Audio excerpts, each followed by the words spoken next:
Assalamualaikum warahmatullahi wabarakatuh. Hadirin rahimakumullah. Suatu hari seorang laki-laki datang kepada Rasulullah Shallallahu Alaihi Wasallam seraya berkata, "Ya Rasulullah, sungguh si fulanah itu terkenal banyak sholat, puasa, dan sedekahnya. Akan tetapi juga terkenal jahat lidahnya terhadap tetangga-tetangganya." Maka berkatalah Rasulullah Shallallahu Alaihi Wasallam kepadanya, "Sungguh ia termasuk ahli neraka." Kemudian laki-laki itu berkata lagi, "Kalau si fulanah yang satu lagi terkenal sedikit sholat, puasa dan sedekahnya, akan tetapi ia tidak pernah menyakiti tetangganya." Maka Rasulullah Shallallahu Alaihi Wasallam berkata, "Sungguh ia termasuk ahli surga." Hadis riwayat Muslim. Sebagai makhluk sosial, tentu semua orang tidak bisa lepas dari interaksi dengan sesama. Siang dan malam kita pasti bertutur kata. Tak satu pun manusia yang bisa hidup tanpa berbicara. Berbicara merupakan media utama dari seluruh proses interaksi sosial. Baik buruknya proses interaksi sosial salah satunya dipengaruhi oleh bagaimana kita bertutur kata. Karenanya, agar apa yang kita ucapkan tidak menjadi bumerang bagi diri sendiri. Lebih-lebih membahayakan orang lain baik di dunia maupun di akhirat, kita mesti cermat dalam berbicara. Cermat dalam arti mengerti dengan baik bahwa kita hanya boleh berbicara yang memiliki kandungan manfaat, ilmu, atau nasihat, serta yang bisa menjernihkan sebuah permasalahan. Sekiranya kita tidak mengerti apa yang harus kita ucapkan, sebaiknya berpikirlah lebih dulu sebelum memutuskan untuk ikut berbicara. Seringkali seseorang berbicara tanpa diawali proses berpikir dan tidak melalui pertimbangan sebelumnya.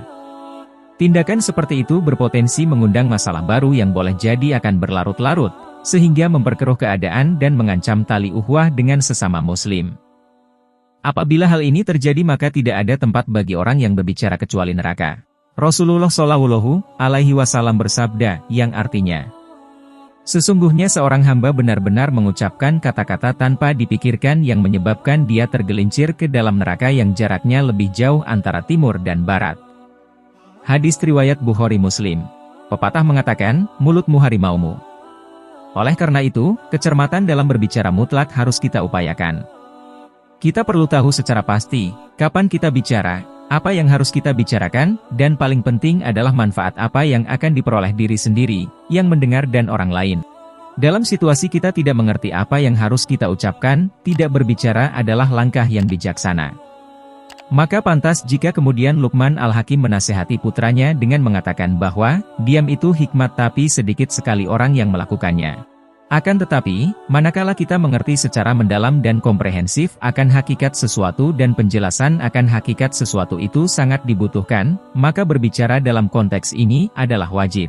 Sebagaimana telah ditegaskan oleh Rasulullah Shallallahu Alaihi Wasallam dalam sebuah hadisnya, yang artinya, "Siapa yang beriman kepada Allah dan hari akhir, hendaklah dia berbicara yang baik atau diam." Hadis riwayat Bukhari.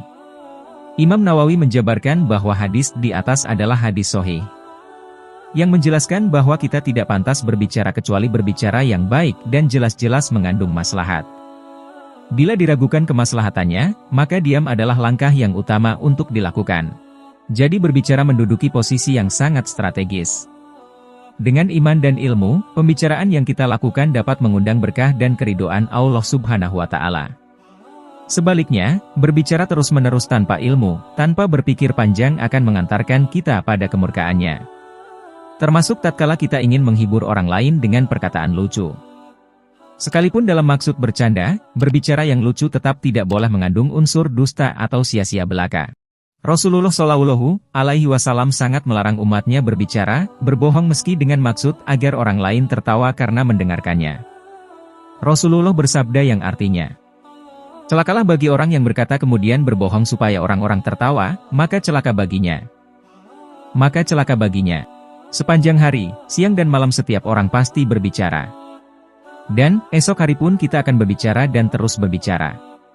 Oleh karena itu hemat dan cermatlah dalam berbicara. Jangan sekali-kali membuka celah untuk berkata bohong. Sebab pintu-pintu kebohongan lainnya akan terbuka demi untuk menutupi kebohongan pertama.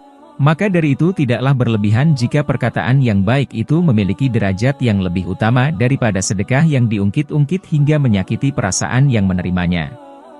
Allah Subhanahu wa Ta'ala berfirman, yang artinya, Perkataan yang baik dan pemberian maaf lebih baik dari sedekah yang diiringi dengan sesuatu yang menyakitkan. Allah Maha Kaya lagi Maha Penyantun. Quran Surat Al-Baqarah ayat 263. Kini, marilah kita menjaga lisan kita dari kata-kata yang tidak berguna. Wallahu a'lam bishawab. Wassalamualaikum warahmatullahi wabarakatuh.